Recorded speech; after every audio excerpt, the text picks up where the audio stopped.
Hey, is that folk music that you play there? What is that? How do you call that folk music?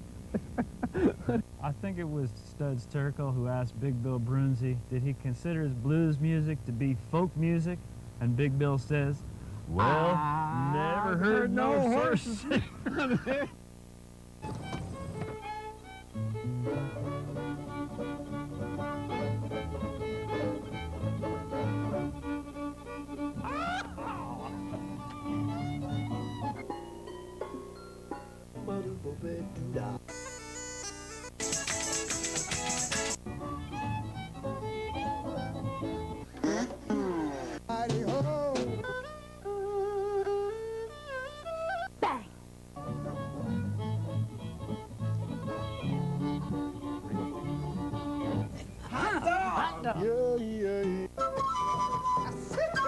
Don't hesitate.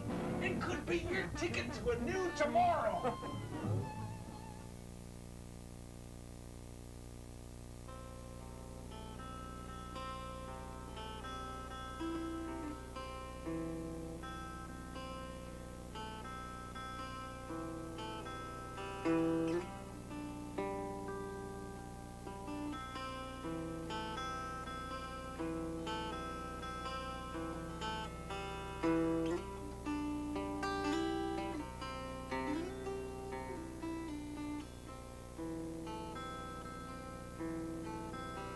Tell old Bill when he come home this morning. Tell old Bill when he come home this evening. Tell old Bill when he come home, better leave them downtown girls alone this morning. This evening so soon. Bill left here about 8:30 this morning. Bill left here about 8:30 this evening. Bill left here about 8:30. He left here by the old front gate this morning. This evening so soon. I was home, she was baking bread this morning. I was home, she was baking bread this evening. I was home, she was baking bread. She heard the news, her Bill was dead this morning. This evening so soon. She said, oh no, that can't be so this morning. Oh no, that can't be so this evening. Oh no, that can't be so. My Bill left here about an hour ago this morning. This evening so soon. Well, they brought Bill home in the herb wagon this morning. They brought Bill home in the herb wagon this evening. Brought Bill home in the herb wagon. Poor old Bill had his toes was dragging this morning. This evening so soon. Tell old Bill when he come home this morning. Tell old Bill when he come home this evening. Tell old Bill when he come home, better leave them downtown girls alone this morning. This evening so soon.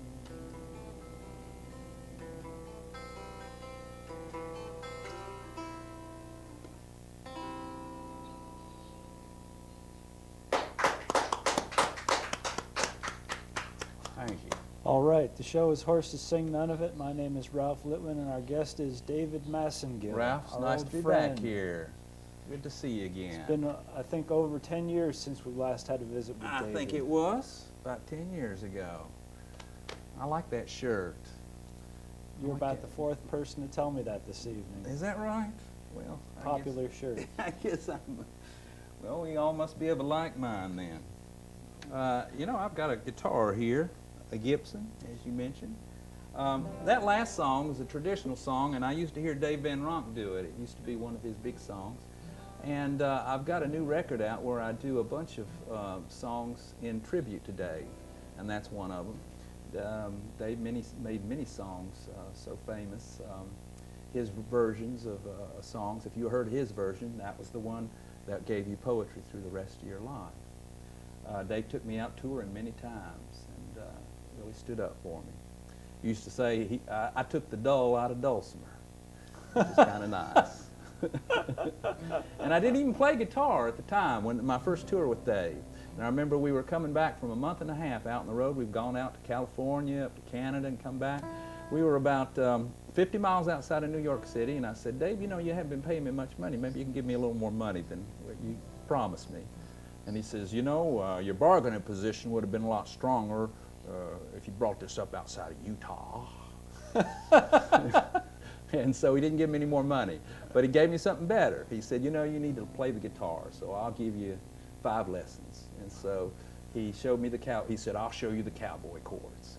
So after 5 lessons, he said, congratulations, you're now a bad guitar player. And I tell you, I was so proud to be a bad guitar player. And so now I've started writing some things for the last 15 years, I guess. And I wrote on this new record, which is called We Will Be Together, I wrote 2 tribute songs, plus 2 songs that were his, that he made famous. One is called Talkin' Dave Van Ronk Blues, and I had several dreams about Dave, and I combined them and put them into this song. So let me do it. Talkin' Dave Van Ronk Blues.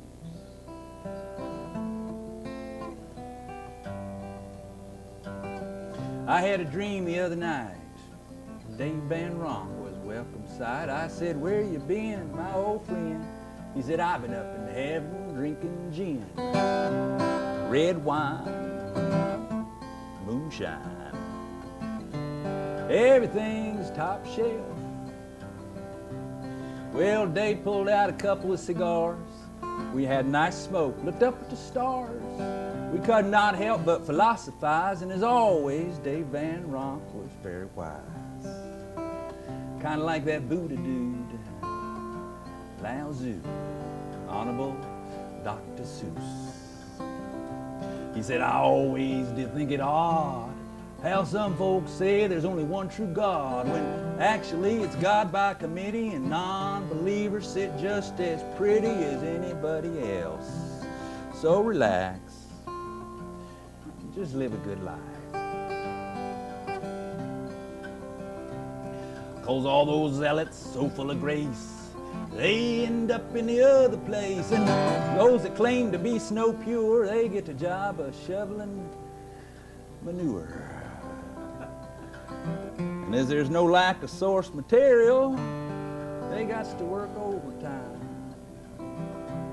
Well, Dave chug-a-lugged his whiskey jug, then he give me a big bear hug. That's when he said he loved me, man, and I heard all about his little plan to turn this old world upside down. First, Dave and Trotsky and Jesse James gonna all meet up in Mark Twain's cave, and then they're gonna pull a job to liberate all the thingamabobs, the doohickeys, the thingamajigs, not to mention the whatchamacallits. It's de rigueur. They'll storm the Bastille, then everybody's gonna share a big meal. Of course, there'll be an open bar while Dave Van Ronk plays the guitar, singing Hesitation Blues. And that's my idea of heaven. There's nothing too good for the working class. Yes, it may well be a mortal sin, But I told Dave Van Ronk to count me in. Right then and there I made a pact. I always have Dave Van Ronk's back. 'Cause I love him too, man. To be a wandering troubadour, it has a certain esprit de corps. It's not for the wealth, it's not for the fame. It's to be as one and part of the flame. The cause goes on. But speaking of flames, that Joan of Arc is one hot chick. Well, Dave tipped his hat and began to ascend. With tears in my eyes, I called after him. He said, "Don't worry, kid, I'll be right back. I'm just going for another 6-pack. So keep on dreaming. Keep dreaming. Sweet dreams, Dave."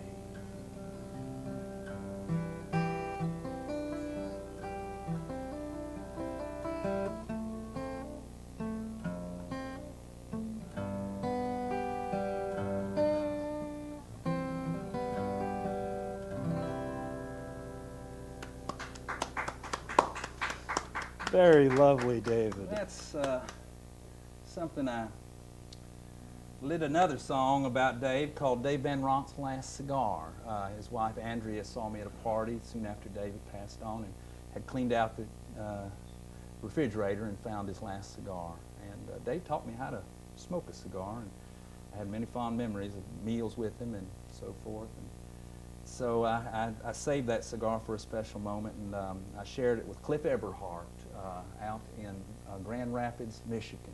And we buried it under a little bush in a park in downtown Grand Rapids. And if you're ever in that park in Grand Rapids, you'll know what bush it is. It's the bush that looks like it's just about to burst into flame. Now here on this little picture here, that's me and Dave. That's many years ago, but we're sharing a night together, and that's the kind of the CD. And on the cover of it, we have Dave Van Ronk Street. And there was a wonderful couple years ago when we got Dave Street named after him. And that's the apartment building that Andrea still lives in. He and Andrea lived there. He lived there for over 30 years.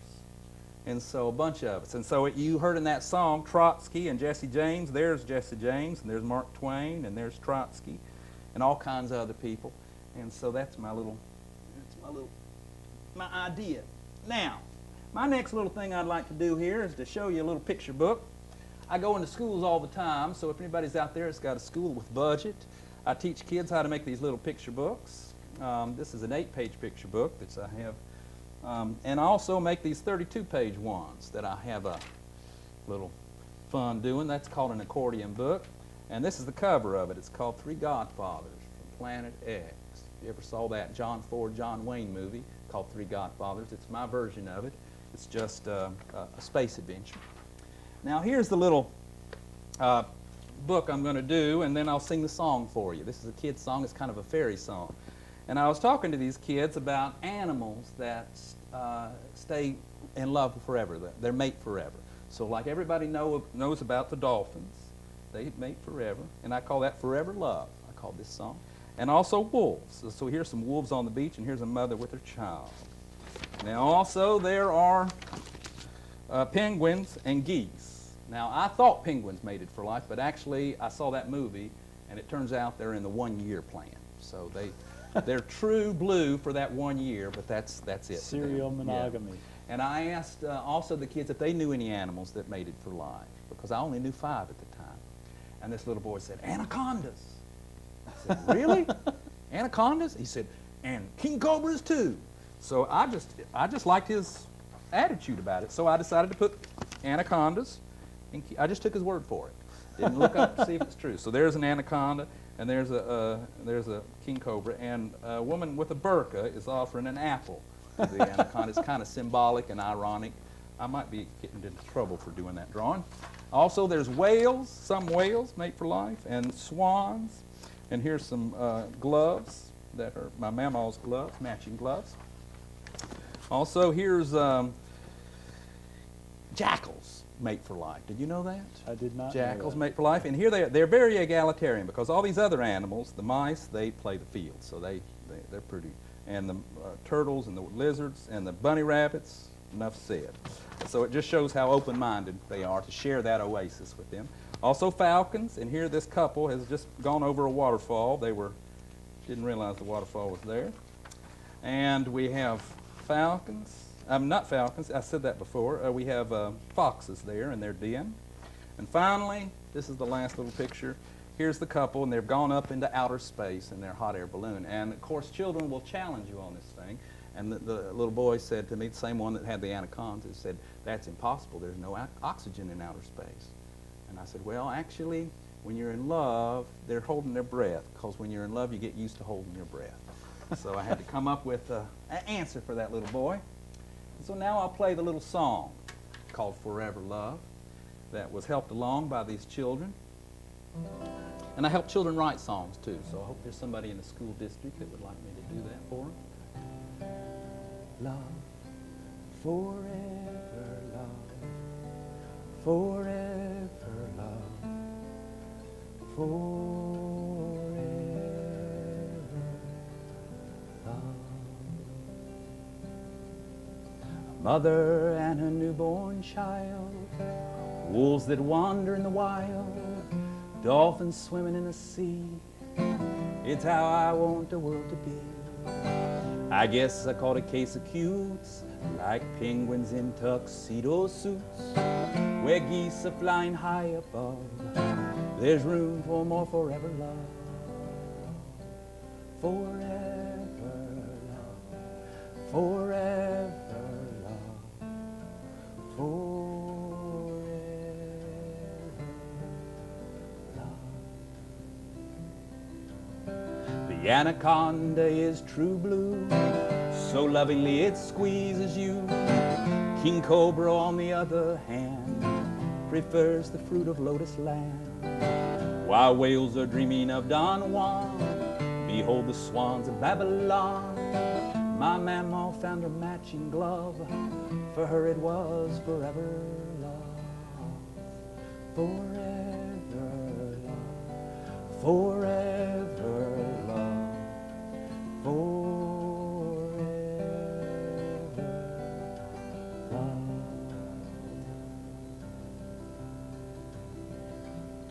Though jackals prey upon the weak, sometimes they turn the other cheek. For peace on earth was unheard of until they tried forever love. As you go down the waterfall, just in time a falcon's claw, the blessed beast would not let go until you stand safe below. There waiting in the fox's den is just the one to lick your chin. At break of day a morning dove is omen of forever love. Forever love. Forever love. Forever love. Forever love. Forever love.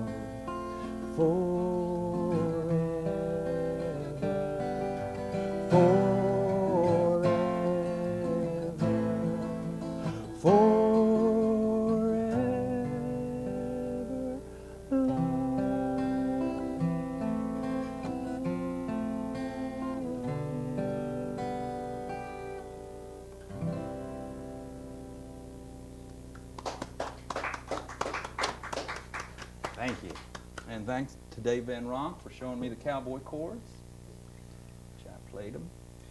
Now, Let's let people know how to get in touch with you and find out more information about your recordings, your touring schedule, and how to get you for their school and that kind of thing. Brilliant. David Massengill at Brilliant. yahoo.com, davidmassengill@yahoo.com.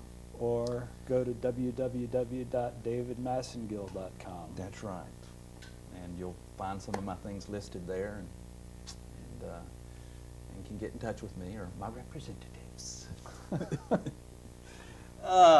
I have two dulcimers here, both made by Edsel Martin. Now that one, right, that's my concert one, and that's the one that my mom picked out many years ago. And my new record is actually dedicated to George McGovern, who ran for president in 1972 as the Democratic candidate. And I loved his talks, and I just agreed with everything he said. I was in college at the time reading Hunter Thompson. And I went, man, if that guy gets close to, I'm going to go work for him. So I took a year off of school from the University of North Carolina, and I went to work for George McGovern. And it was a defeat, but it's one of the best things I've ever done in my life. But after that defeat, I needed something to restore my soul. And I remember my mom had bought a dulcimer for us children many, many years before when I was a kid, and had offered it to us and said, whoever learns to play it can have it. And we looked at it, and there it is. There's the one. And none of us, we admired it, but none of us learned to play it. So it went under my mom's bed, my mom and dad's bed, and it stayed there for years. And then after the campaign with George McGovern, I needed something. So I went home and said, is that dulcimer under the bed? And I got it out and claimed it and learned to play it. So I often give George McGovern, Senator George McGovern, credit for getting me started as a folk singer. And I dedicate this record to George McGovern, and I tell a couple funny stories about it. And I've seen him recently. Actually, here's a little picture of him. He's right here, the top picture, the tallest man. And on the inside, there's a black and white picture that when he was here last year, and he kindly let me take a picture with him, and he's really cool. And he had his coat off, and he was very cool. It was a film that was about his campaign, called One Bright Shining Moment, and I was at that debut. It was so exciting to see him. And so anyway, recently I found another Edsel Martin. My mother had bought that dulcimer because he was known as the best dulcimer maker at the time. And later on I got to meet Edsel. He's a mountain man, never had anything like a phone, never had a phone. I said, Edsel, why don't you have a phone? He said, phone rings at night, bad news. And every time I go around, people meet him that are whittlers, you know, and he whittled like Michelangelo would whittle. Things are exactly, that's what a hound dog looks like. That's what a mountain woman looks like, exactly. It's not a caricature. So if Michelangelo was a whittler, that's what he would whittle like. Well, Edsel's things are just like that. And somebody just recently told me a story. He was a whittler himself and went up to his door, finally found him, and he said, was so proud to meet him because he was the best. And he said, Edsel, are you busy? Edsel says, why, I was just about to button up my shirt. So if anybody ever asks you if you're busy, now repeat this with me. Say, why, I was just about to button up my shirt. That's a good way to say it. Now often when I would visit Edsel, his shirt would be unbuttoned. So everything that he said had a kind of a thing in truth. So I have this other Edsel dulcimer that I found last year. Whoops. It's not quite, its concert is my other one, but it's pretty good. And it's a nice tuning to do this other song. This is also on the new record, and it's about a bus driver, my favorite bus driver. My brother Mike and I used to love this bus driver because he drove the football team, high school football team, to all the away games, and he knew all the players. And we could talk to him about the football players and the games and so forth when we were just little kids. Also, he was so safe when he drove. Going up in East Tennessee, a lot of mountains and knobs, what we call small mountains or knobs. And we go up this big knob, and then we'd have to go down it in the snow. But you never felt scared when he was driving. Also, we'd never be there at the bottom of the hill. He would take a left, and then he would see that we weren't at the mailbox, and he'd honk the horn to let us know to run down the hill. So he never left us behind. He always sort of slowed down, and we'd like run down the hill and get there by the time he got to our mailbox. He was a heck of a guy. And I wrote this song after 9/11. It's not a 9/11 song, but I needed to write a song that could restore my soul, just like with George McGovern. I needed something to restore my soul after that defeat. And I remembered Mr. Penley, and I wrote this song for him. It's called Penley at the Wheel, and it's dedicated to all the service people that drive buses, do that kind of thing. You change people's lives. You make an impression on people, and I just want you to know that. Bill Penley did on me. Penley at the wheel.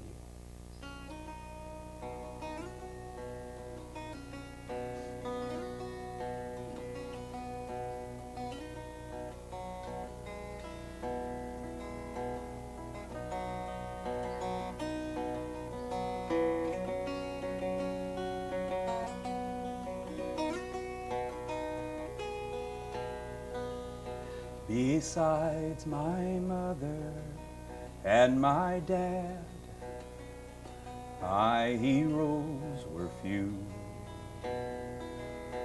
but one who was the bus driver that drove us to school. And when we weren't there, he'd honk the horn and we'd run down the hill. We're never left behind with Penley at the wheel. One day he noticed my black eye from underneath my hat. I'd tried to cover up, you see, but Penley said, "What's that? Did you have a fight with your brother? A shiner should be seen. As long as you shook hands and made up in between. Sometimes I'd pay my fare and then just stand right there so we could shoot the breeze and count the maple trees."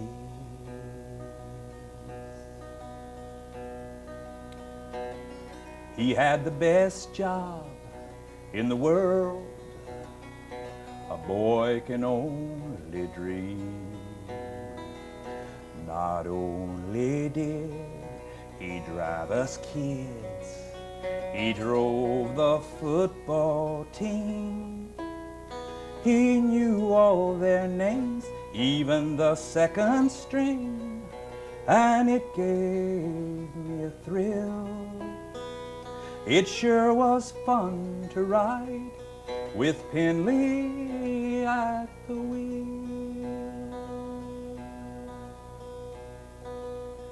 Once when they lost, I asked how did they stand up to defeat. They held their heads up high like kings. Then he said, "Wait till next week." Now I take in stride some of Penley's pride. Well,